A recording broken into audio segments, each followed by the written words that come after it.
Hello and welcome back to the Smashi Business Show. I am Farah Bashir. And I'm Richard Fitzgerald. For those listening on the podcast, we're in a studio in Dubai Production City, and the guys do a really nice job at like dimming the lights before the show. But when they talk you in your earpiece, Farah, the lights just prop up and it's very like blinding. Boom! So even though it's early morning and we're inside, it's good aircon, I think we need sunglasses. I think honestly, like maybe it kind of like wakes us up. Yeah, because like you know, like when the lights are dim, it will go like, oh my god. What about branded sunglasses, Farah? But of course, you wouldn't hear it on the podcast. But we should do that. We should join the Smashi Show with glasses. Let's do that on Friday. Let's do that. Let's do that. I'm done. All right. Cool. I am.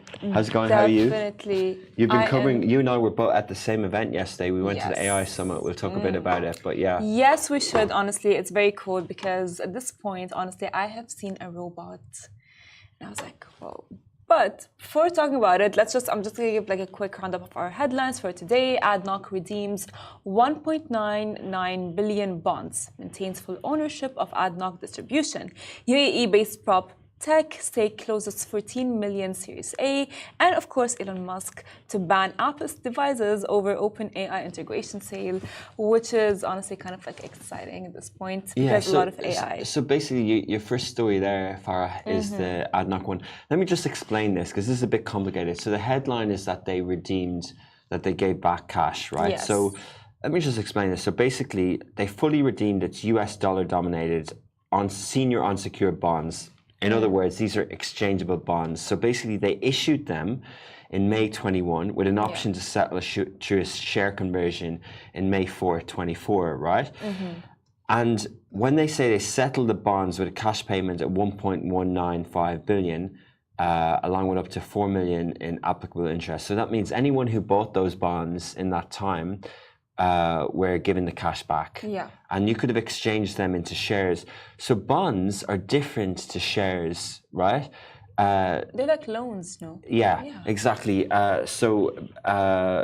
Companies, usually often in sukuks and things like that, sukuk is another word for bond, it's an Islamic bond. So often we hear of government bonds and their loans and their fixed income. You have US Treasury bill bonds as well. So what happens when a corporate does it is it acts in the same way as fixed income. And there was an option to convert these into shares. Now what's interesting is this is approximately 7% of ADNOC's distribution share registered capital. So they bought it back. Now if you remember recently, we did a story where IHC under Sheikh Tahoon, that conglomerate in Abu Dhabi, they also did buybacks. So people say buybacks is a good way of keeping the price high, but also it has different ways of, it allows for companies to sell more shares in the market, again at a different price and different things. It has pros and cons, but this is essentially, it's a redemption of a bond, but it's also kind of like a share buyback. So instead of adding the bond into selling more shares, the free float remains unchanged at 23%. So when ADNOC distribution went public a few years ago, there are 2 or 3 entities of ADNOC public now, and when distribution went public, they sold 23%. This would have been the bonds, exchangeable, would have been issuing 30% of the total value of distribution onto the market. But now they've kept it at 23. That's floated, so ADNOC own 77%. It's just reiterated their long-term commitment to ADNOC distribution and support the recently unveiled midterm growth strategy. So it's just interesting, that's a similar trend that's happening now in Abu Dhabi. Profits are high, keep shareholder value, do buybacks, and it's the second one we've seen. Well, as well because ADNOC Drilling, part of the ADNOC, bought a company called Garden Technologies. With the help of another company, Alpha Holding. So what Garden Technologies does is that it provides high-tech tools for drilling oil wells, helping to collect and analyze data in real time, which is, by the way, it's a big purchase, of course, because like it was ADNOC Drilling bought 67.2% of the Garden Technologies for $450 million. It's a big number, and people think that of course, everyone thinks that this is a profitable deal. No, absolutely, and don't underestimate the size of ADNOC. We see these service stations and the logo. But a quick search on Perplexity, which is a really cool AI app that I like, it tells me that they've got 17 operating companies. So ADNOC onshore, ADNOC offshore, drilling, gas processing, sour gas refining, LNG, which is the big thing at the moment, especially out of Qatar, liquid nitrogen gas. Yeah. ADNOC have one of those subsidiaries. They have a logistics and services one. ADNOC Distribution is one of the 17 companies, logistics and services, distribution I mentioned, industrial gas. They've got many more here as well. Al Darfa Petroleum, Al Yasa Petroleum, ADNOC Global Trading. So there's many entities under that. And Dr. Sultan is heading up all of that for ADNOC as well. So Dr. Sultan Al Jaber, who also co-chaired the, not co-chair, but on top of this role, he also managed the COP28 that happened in Dubai. Yes. Funny thing, because yesterday I met a guy called Hamdan. I interviewed him on Smashi Business. Yeah. He is the ADNOC technology manager. Okay. I wanted to get some details out of him, but he told me that he cannot really get anything out of it, which has been really exciting. And we did talk, and he did tell me that we were talking about AI, of course, and he was telling us how he will be using AI through ADNOC, and he was like, you know what, but I can't give you any more details. Yeah. And I'm like, well, this is interesting. We talk about AI, and I mentioned Perplexity, and it was an AI retreat. But of those 17 entities, does AI come in at an 18 entity, or is it across them all? I remember at the Abu Dhabi Drift event, that cool kind of smart mobility event recently. I hosted a panel with 3 people from the Emirates Group innovation team, and everything can kind of go across the group, know. So it's just kind of a common theme that we're talking about. You and I had a chat about EMAR, the group, recently, and now we're talking about ADNOC, and obviously technology and AI would play a role. And this gentleman, Hamdan, that you met, and he's on our Instagram stories, Smashi Business. It would be interesting to know, can he do technology across all 17 entities, or is it with distribution or gas, or I mean, when I spoke to him, he was very, he did not really want to give me a lot of any details, to be honest with you. I had to take anything out of him. Even the interview, he was very hesitant to do it. But of course, I told him, listen, it's only 30 seconds. I just want your opinion on AI and how you can implement that with ADNOC. And he's like, fine. But he did say that they will be implementing it, because that just think shows how AI will actually be implemented in everything, really. Yeah. And as well, speaking of that, yesterday we both went to the AI retreat event. Yeah. And it was really cool. They spoke about how the UAE is taking AI in a different way, and how there is AI, however, the security and privacy is still going to be there, which is important. But we'll talk about that later, as we do talk about AI and Elon Musk, of course. So before that, let's talk about the UAE-based prop tech stake closes $14 million Series A. Yeah, so basically Stake, they've got a lot of PR around this week, and just an interesting company. We're seeing lots of innovation lately in different areas. For consumers, this is great, because these are all funky apps. These are all about personal wealth. These are all about investing. True. And Stake have sort of, I guess Farah, it's in the prop tech sector. Yeah. And so they basically started about 4 years ago, and they allow you to do micro payments to buy a property and to get the returns on it in that way. That is true. But now Stake is actually planning to expand its service to Saudi Arabia this year. And in 2022, Stake raised $8 million from investors, which is a good number.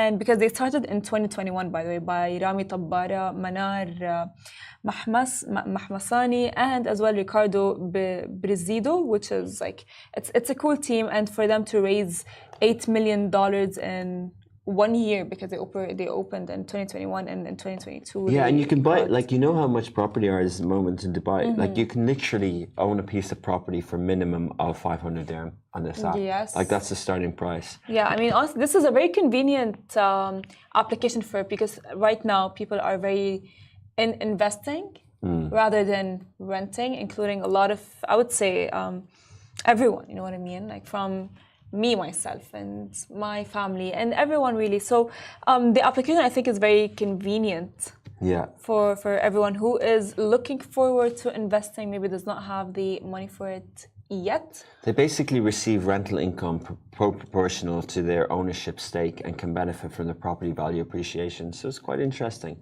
It is for sure quite interesting, of course, because like this is it's like a stake is an online platform, right? That it's just gonna make it easier for everyone to invest in properties. And so they basically own the property and rent it out, and they have 100 rental properties worth approximately 200 million dirhams since inception. They're growing at 17% monthly in investors and asset under management, and they're in that cool DIFC space.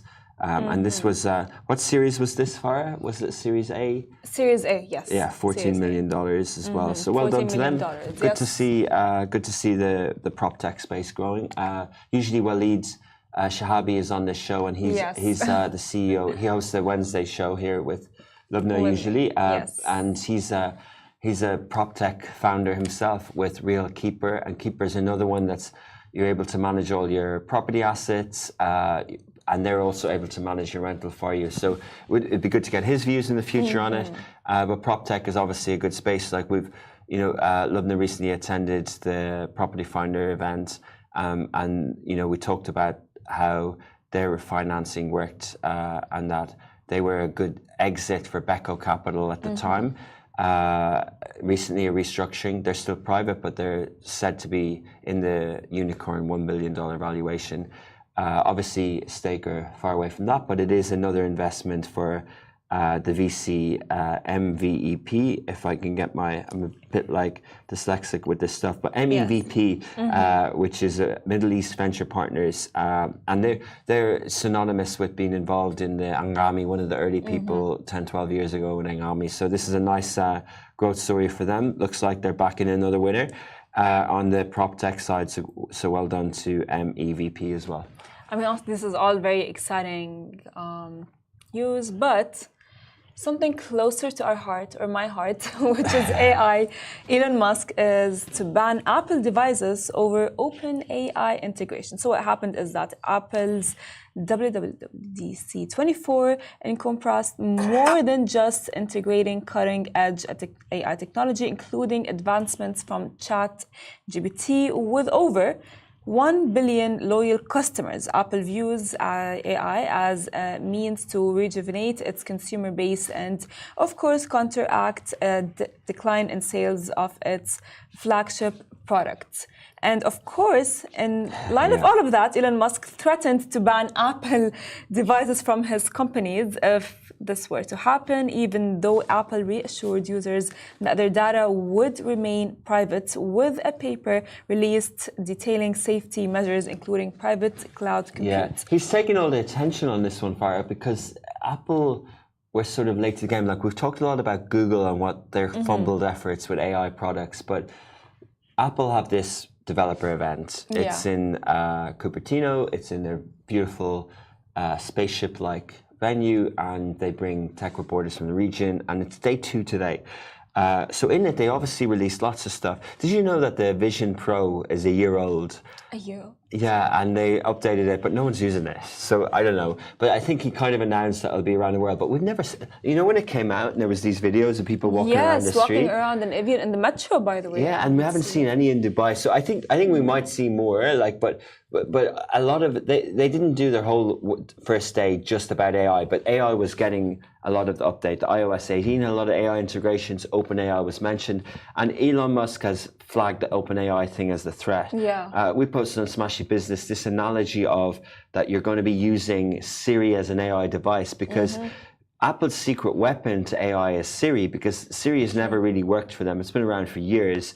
But if you think about it, we've seen 2 hardware devices launch in the last 6 months, 8 months in the AI space. One called Rabbit, one called Humane.ai. The Humane developers were actually previously at Apple, and I attended CES, the Consumer Electronics Show in Las Vegas in January this year, and that's where Rabbit was all the talk of the town. It's kind of a mini computer. It's like, if you remember in the 80s, you'd see movies or whatever, and you'd see paging devices before mobile phones. People's pager would buzz, and that would mean they have a phone call or a fax or whatever.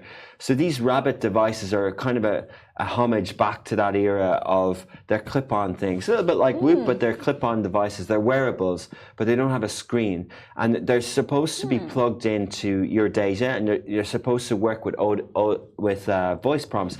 And you know why this is significant. I'm not a technologist, but for people watching on the screen, everyone knows if I do this with my head down and look at my phone, that behavior has become that is true. A human's behavior, not just because the size of the phone. It's interesting also why the apps have taken off is the device. When smartphones, iPhones got big in 2009, 2010, but Steve Jobs' speech is 2007, right? But they didn't really take off for a while, and because they had to get used to it. But the technology that he was insistent on was, and away from the BlackBerry, was the touch screen. And if you think about how we move our fingers and all the features and everything to do with swiping, like the amount of things that have been evolved from the fact that this screen can be touched, because before. The mobile phone, the Nokias and the BlackBerries, if you touch the glass, what happened? It would not. Nothing. Right? So that was a huge innovation that we kind of forget. And like this idea, imagine not having to use your fingers. Imagine moving away from that. Think of how great our posture will be. Oh yeah. I mean, I've seen a picture of like how our backs are going to look like in years if we're going to keep on doing that for our phones. And like people are waiting for this evolution to the headsets and stuff, but until we can get away from using our fingers, we don't need the headsets. But if we can start using voice prompts, and this is what they demoed the other day with Siri, basically talking to Siri, and Siri would read the messages from your mom or your parents or your colleagues on your app that you opt into, and then check your email and check the flight times and check the restaurant bookings and check everything and give it back to you. So this is where we're going, right? Just like we're moving to flying cars, just like we're moving there. When we're going there, I have no idea, but we're going there. And everything around this regulation and who owns the data and who owns access and the smart devices. The new smartphone will be a rabbit and humane, but they're the early versions. You're far too young to remember what it was like. So in 2003, so 2007 was the iPhone. Yes. What did Apple launch in 2002, 2003? I was too young. iPod. And before the iPod, how did people consume music? Radio. And as well MP3. MP3, well done, MP3. And MP3 were crappy little devices. And before that was the Walkman. But we were moving on. MP3 was files, Walkman was cassettes. And the iPhone, so iPod, basically was a fancy MP3 player. That's true, by the way. So now what we're going to get is a fancy Siri player. And they're going to try and do it on the phone. And it might stay on the phone, but I think there'll be a few attempts to do it away from the phone. I mean, that is honestly, guys, Richard just like predicted the future. Down for you and predicted the future. So like, you know what's going to happen in the future? Like years later, if this happens, don't forget to, I don't know. Yeah, well, I get this information from podcasts and from listening to people like you, the journalists. Put this video and put Richard and the actual product and be like, oh my God, Richard Fitzgerald predicted this, you guys. We don't need to do that for me. It's the people who create the devices are the ones that should be the heroes. So, but what we need to do is understand it from a media and a consumption point of view. And what audio prompts are we going to have in the Smashi apps and the Lovin app? By the way, download them both. Thanks very much. Bye. So just download it. But no, so it's up to our developers, and we're just hiring our first ever AI developer in our development team. Really? We are. We should do some PR around that. Yeah. Oh my God. Okay. Well, see, this is. There we go. So that's it. So we can talk about Elon Musk and be negative and whatever. He's got history with OpenAI. Let's just say that, because he threw in some cash at the start and he doesn't have it anymore. So he's got some beef with them that they were supposed to be non-for-profit. Now they're for profit. He uses Grok on his own and he's just raised $6 billion to build another LLM LLM. But that's where we are in the AI stuff with Apple. So fascinating. Exactly. And now, as well, but people are telling him to develop the X phone. The X phone, yeah. Yeah. The X phone. I mean, that's so cool. Like at this point, if Elon Musk actually develops a phone, I think it's going to be more of like a spaceship. It could be, and you know, we saw over the weekend 2 prominent Dubai personalities are driving around his Cybertruck, Tom Cam and Chris Fade, nicely branded with TK Fitness and Fade Fit snacks, so good on them. But that's what he's got, that's what Elon Musk has got with the Tesla. And you're right, like what would stop him doing a phone? You know the Starlink thing, by signing up with governments and skipping the satellite and going to Starlink, he's actually building a data cloud phone thing. So having, who knows where he'll go, but yeah, maybe he'll create an AI device. Who knows? He might create an AI device and as well incorporate AI, or actually might create a phone and incorporate AI in it. Yeah. Because Apple as well is planning on expanding its AI capabilities, because since, you know, AI is now the talk of the world. I mean, I've seen it yesterday and I was at the event and I saw this like image of Sheikh Zayed Road through AI and how it's going to look like in the future. It was beautiful. Well, but anyways, until after 10 years, hopefully there's still Smashi and we will get on the show. We're going to be like so old. Yeah. And we'll be telling you about like the things that we predicted. But this brings us to the end of the show. It was nice to meet you. Thanks, guys. Yeah, so keep sending us the stories. A lot more going on. It's going to be the Eid al-Adha break. We'll be back next Wednesday. We do obviously have 2 more shows this week. We'll have Annika with you tomorrow with Farah, and I'll be back on Friday morning. Bringing you the news. Let's see what happens on day 2 of the Apple conference.